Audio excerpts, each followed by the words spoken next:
Hello guys, welcome back to the channel. मेरा नाम वंशिका है और मेरे चैनल पे आपका वेलकम है बहुत ज़्यादा।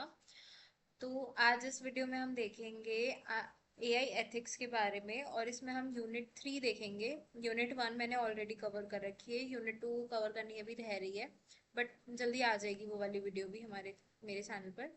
तो इस वीडियो में हम देखेंगे unit 3 which is AI and businesses algorithm bias. तो ये सारी चीज़ें हैं। और अगर वीडियो हमारा छोटा रहा तो मैं ट्राई करूंगी कि इसी वीडियो में मैं यूनिट 4 भी कवर कर दूं, जो मैं आपको आगे देखने को मिल जाएगा। बट मेनली अभी हम इसमें यूनिट 3 कवर करेंगे इस वाली वीडियो में। बट अगर छोटा रहा तो देखते हैं कि यूनिट 4 भी अगर सेम वीडियो में कवर हो जाता है तो। बाकी लास्ट तक वीडियो को देखना, और अगर आपको मेरा चैनल अच्छा लगे तो आप और भी ज़्यादा आप हमारे सब्जेक्ट्स को एक्सप्लोर कर सकते हो। काफ़ी सारे सब्जेक्ट्स पे मैंने वीडियोस अपलोड कर रखे हैं अपने चैनल पर। बाकी आप वीडियो को लाइक करना, शेयर करना और सब्सक्राइब करना। And let's begin with the unit 3। ये मैंने नोट्स बना रखे हैं for unit 3 AI and business. तो सबसे पहले हम इसमें टॉपिक वाइज ही पढ़ेंगे। तो सबसे पहले हमारा जो टॉपिक है वो है डेटा बायसेस। तो डेटा बायस होता क्या है, सबसे पहले अगर हम इसके बारे में समझे तो बेसिकली जब अनफेयर एआई आउटकम्स हमें देखने को मिलते हैं, जब भी हम अपने डेटा सेट पे अपने मॉडल्स को ट्रेन करते हैं, तो कई बार होता है कि अनफेयर वो आउटकम्स हमें देता है। मतलब जैसे अगर मान लो मेल और फीमेल्स हैं तो दोनों के लिए हमें सेम आउटकम नहीं मिलेगा, उसमें कहीं ना कहीं डिस्क्रिमिनेट करके, उसमें वो कहीं ना कहीं डिस्क्रिमिनेट करके हमें अनफेयर आउटपुट्स देता है। तो इसमें ये क्या होता है, जैसे हम यहाँ पे अगर टाइप्स देखें तो इसमें ये है सैम्पलिंग बायस, हिस्टोरिकल बायस, मेजरमेंट बायस और लेबलिंग बायस।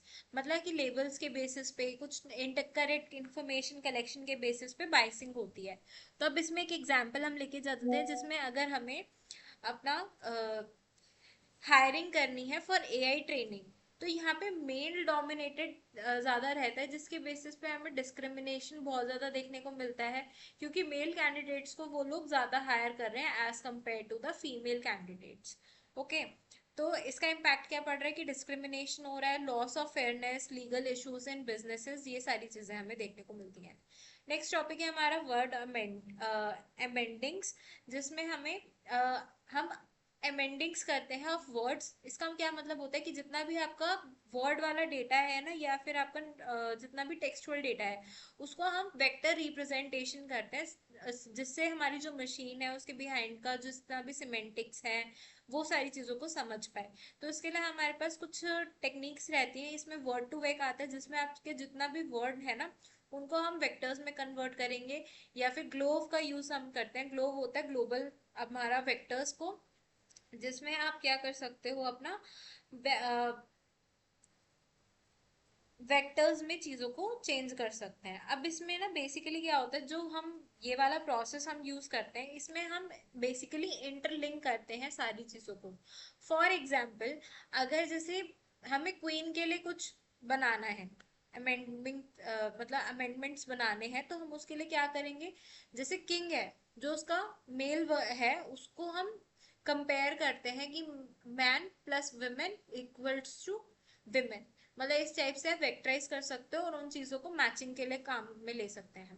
तो इसके एप्लीकेशन ज़्यादातर हमें चैटबॉट, सर्च इंजन या फिर सेंटिमेंट एनालिसिस के लिए हमें देखने को मिलता है। सेंटिमेंट एनालिसिस क्या होता है आपका, जब आप अपने इमोशंस को समझ पाते हो कि वो न्यूट्रल है, नेगेटिव है, या आपके पॉजिटिव रिस्पॉन्सेज आपको मिल रहे हैं, क्या सारी चीज़ें। ठीक है। एथिकल इश्यूज इसमें ये रहते हैं कि जो अमेंडिंग्स होती हैं हमारी, वो कि हमारा डेटा में से ही बायस को लर्न करना स्टार्ट कर देते हैं, जिसमें हम जेंडर स्टीरियोटाइप बोलते हैं जिस चीज को हम। ओके। फिर नेक्स्ट आता है हमारे पास फेशियल रिकॉग्निशन। फेशियल रिकॉग्निशन हमारा क्या होता है, जैसे कि अगर मैं बोलूं कि हम एआई टेक्नोलॉजीज को यूज कर सकते हैं for identifying and verifying individuals using facial features.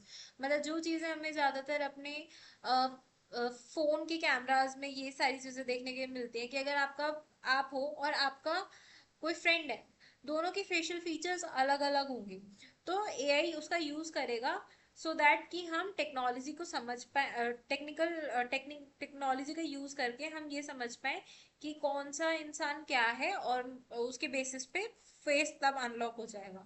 तो इसके कुछ प्रोसेसेस रहते हैं जिसमें फेस डिटेक्शन होता है कि मतलब एक्चुअल में किसी, आपने बहुत कोई भी फोटो प्रोवाइड कर दी तो वहां पे हो सकता है कुछ ना कुछ पीछे बैकग्राउंड में कोई दीवार होगी, कोई फर्नीचर होगा, तो उसमें सिर्फ फेस को डिटेक्ट करना उसका फर्स्ट प्रोसेस होता है, प्रोसेस का स्टेप होता है। उसके बाद फीचर एक्सट्रैक्शन। फीचर एक्सट्रैक्शन क्या होता है हमारा, कि बेसिकली उसके आईज कहाँ है, नोज कहाँ पे है, लिप्स कहाँ पे है, ये सारी चीजें फीचर एक्सट्रैक्शन में हमारा आता है। फिर आता है हमारे पास एनकोडिंग। एनकोडिंग होता है कि मतलब जितने भी आपके फीचर्स है ना उनको वो कोड के फॉर्म में लिख दे। उसके बाद फिर डिकोडिंग भी होगी। फिर लास्ट में होता है हमारा मैचिंग। मैचिंग होता है कि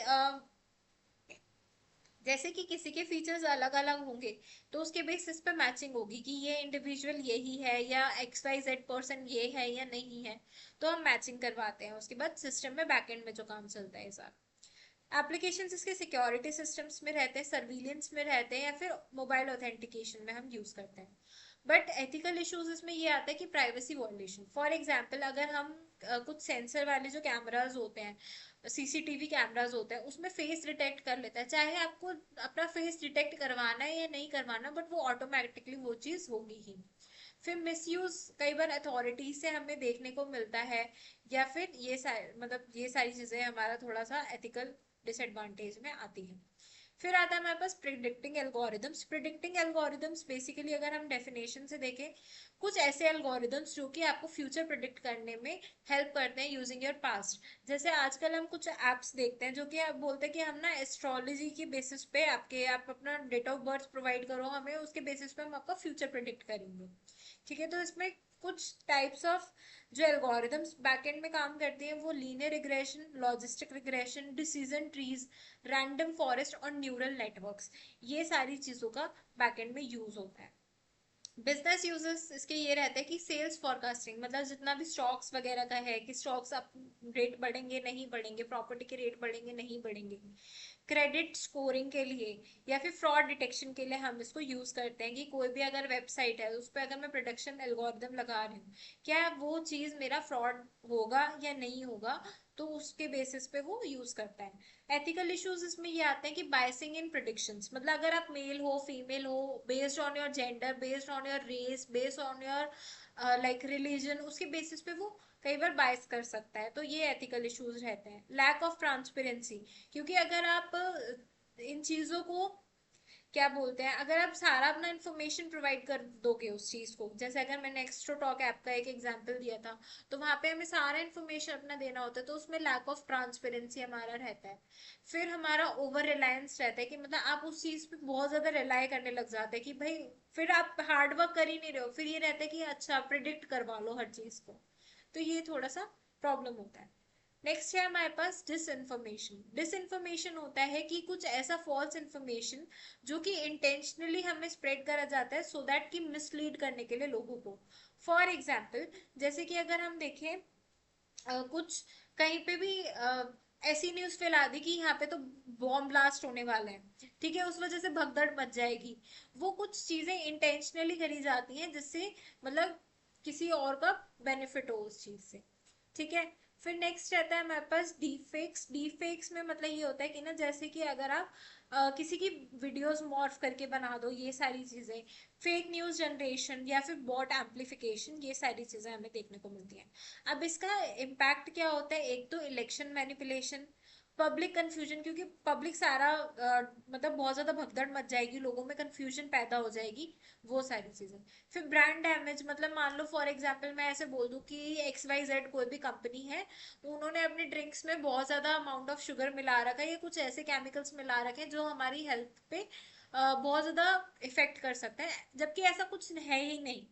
तो ये एक मिसलीडिंग रहता है कि ब्रांड को डैमेज करने के लिए या उनकी रेपुटेशन को खराब करने के लिए मैं कुछ इस टाइप की फॉल्स इन्फॉर्मेशन फैला दूं।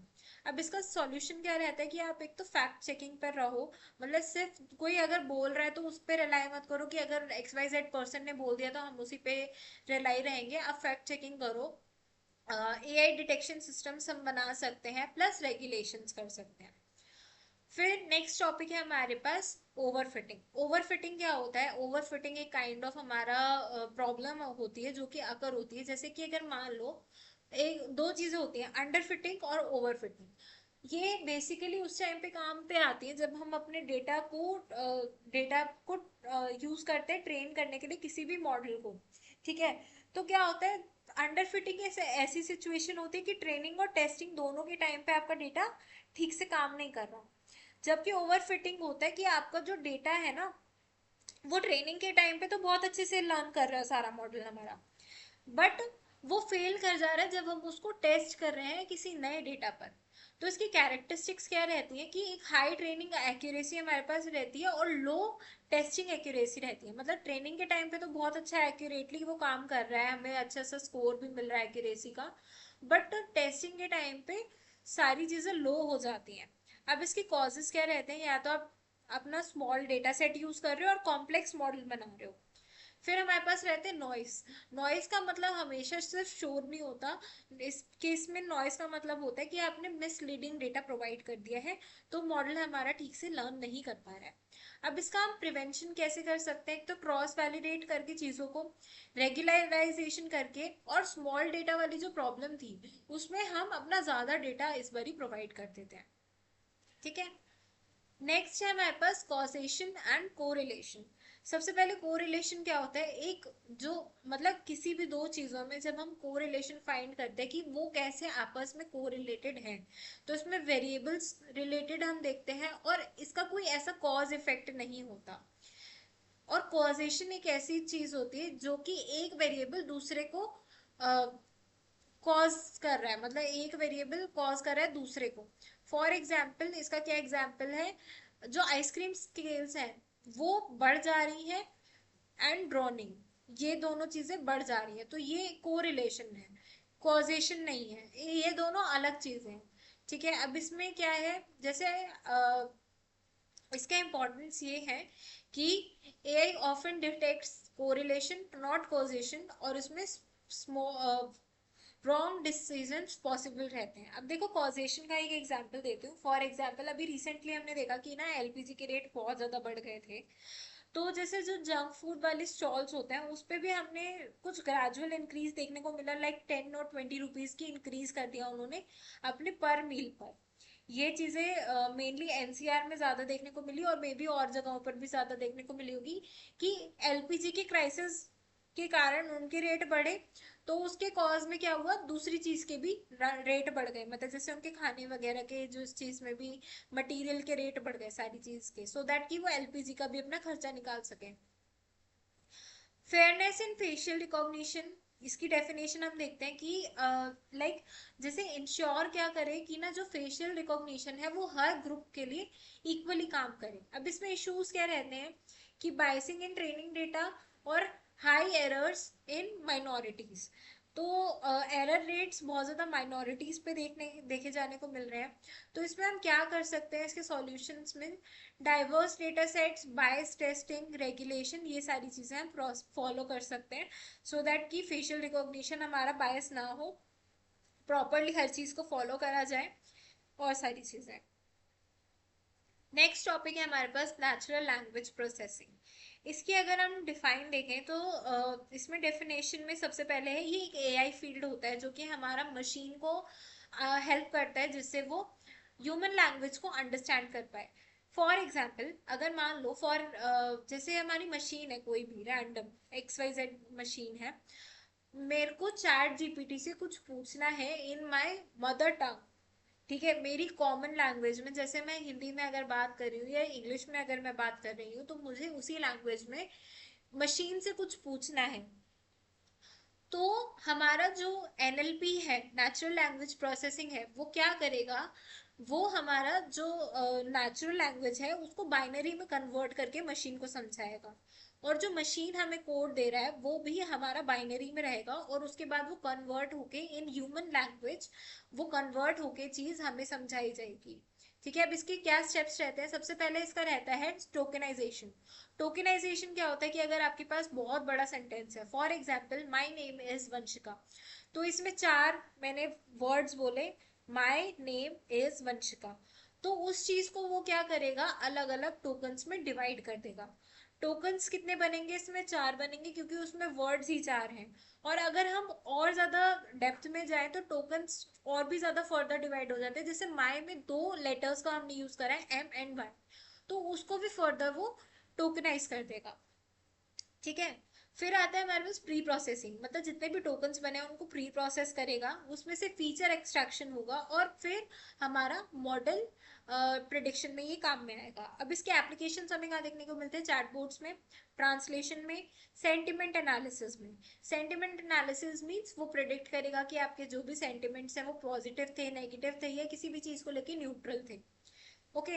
एथिकल इश्यूज इसमें रहता है बाइसिंग इन लैंग्वेजेस, मतलब ऐसा तो नहीं है कि हर इंसान को सारी लैंग्वेजेस आती हैं, तो लैंग्वेज के बेसिस पे हो सकता है कि मॉडल को अभी उस लैंग्वेज पे ट्रेन नहीं करा गया, तो ये बाइसिंग हो गई। या फिर स्प्रेड ऑफ मिस इन्फॉर्मेशन, कई बार ये प्रॉब्लम भी हमारी रह जाती है। फिर हम last, I guess this is the last topic, तो ये है हमारा case study which is algorithmic transparency in public sector. तो इसका कॉन्सेप्ट बेसिकली ये है कि जो ट्रांसपेरेंसी होती है वो बेसिकली क्या होता है, देखो एआई डिसीजंस जितने भी, अगर कोई भी एआई कुछ भी बता रहा है चीज को, तो वो एक्सप्लेनेबल या फिर अकाउंटेबल होना चाहिए। ठीक है। इसका एक एग्जांपल है सिरी, विच इज नीदरलैंड्स से बना हुआ होगा। तो अब इसमें ये सिरी को हमने किस लिए यूज करा है, use for welfare fraud detection, lack transparency और बायस्ड आउटकम्स। तो ये कुछ प्रॉब्लम्स इसकी रही यहाँ पे एक एग्जाम्पल में। और इसका आउटकम हमारे पास क्या रहा कि declared unlawful due to privacy violation और लैक ऑफ एक्सप्लेनेबिलिटी। मतलब इस चीज को डिक्लेयर कर दिया कि ये लॉ के अगेंस्ट है, क्योंकि देखो एक तो ना वो फ्रॉड डिटेक्शन के काम में नहीं आ रहा और ट्रांसपेरेंसी लैक कर रही है, प्लस बायस्ड आउटकम्स हमें देखने को मिल रहे हैं। तो इस चीज को यहाँ पे हमारा बंद कर दिया था। अब इससे हमें लेसन्स क्या मिले, एक तो सबसे पहले एक नीड रहती है हमारा एक्सप्लेनेबल एआई का, कि आप जो भी चीज प्रिडिक्ट कर रहे हो या जो भी चीज अगर एआई बता रहा है तो वो एक्सप्लेनेबल होना चाहिए, कि मतलब उसको भी पता हो कि मैं क्या बता रहा हूँ चीज को, उसकी बेसिस पे कुछ ना कुछ थ्योरी होनी चाहिए, फैक्ट्स होने चाहिए कि इस बेसिस पे उसने बताया है। अकाउंटेबिलिटी भी बहुत ज़्यादा ज़रूरी है। और नेक्स्ट आता है हमारे पास laws and regulations of AI, कि एआई का यूज़ करने पे हमारे को क्या लॉज और क्या हमारे रेगुलेशंस देखे जा रहे हैं ग्लोबल पर्सपेक्टिव से। तो देखो सबसे पहले यूरोपियन की बात करें अगर हम, तो वहाँ पे रिस्क बेस्ड अप्रोच का यूज़ करा जाता है, which is EU AI act and strong privacy laws, which is GDPR.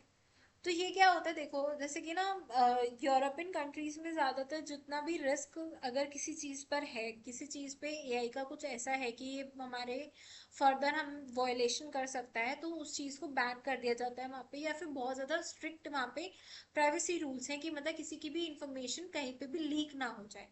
ठीक है। देन यूनाइटेड स्टेट्स में ऐसा कोई लॉ नहीं है, बट एक एआई बिल ऑफ राइट्स है। चाइना में भी स्ट्रिक्ट कंट्रोल देखने को मिलता है, फोकस ऑन सर्विलियंस ये ज्यादा देखने को मिलता है। इंडिया में डेटा प्रोटेक्शन एक्ट बनाया गया है which is in 2023, but I guess India में ऐसा कुछ अभी लॉ तो पास नहीं हुआ है। देखो इंडिया में ना, अगर क्या मैं बताऊं, नॉर्मली लोगों की ही इतनी ज्यादा देखने को मिल जाती है कि किसी की भी ऐसे वीडियोस लीक हो गई, तो this is the responsibility of the government to abolish all these things, कि अगर कुछ भी ऐसा मतलब स्प्रेड हो रहा है इंफॉर्मेशन, तो उसको वहीं की वहीं ब्लॉक कर दिया जाए। नेक्स्ट है डेवलपिंग एआई पॉलिसीज, ये देखने को मिल रहा है, और इसमें की प्रिंसिपल्स ये रहते हैं कि ट्रांसपेरेंसी, फेयरनेस, अकाउंटेबिलिटी और प्रिवेसी को ज्यादा प्रमोट किया जाए। So guys this was all about unit 3। I guess video हमारा 19 या 20 मिनट का हो गया है, तो may be this might be enough for this unit. Next video में हम देख लेंगे यूनिट 4, एंड ऑल्सो मेरे को यूनिट 2 भी कवर करना है। So stay tuned and channel को सब्सक्राइब कर दो, so that you will get notified when I post another video of this. और बाकी मैं और सब्जेक्ट्स की भी पोस्ट करूँगी, तो आप मुझे कमेंट सेक्शन में बताओ कि क्या मेरे को और कौन से सब्जेक्ट्स की पोस्ट करनी चाहिए। And thanks for watching.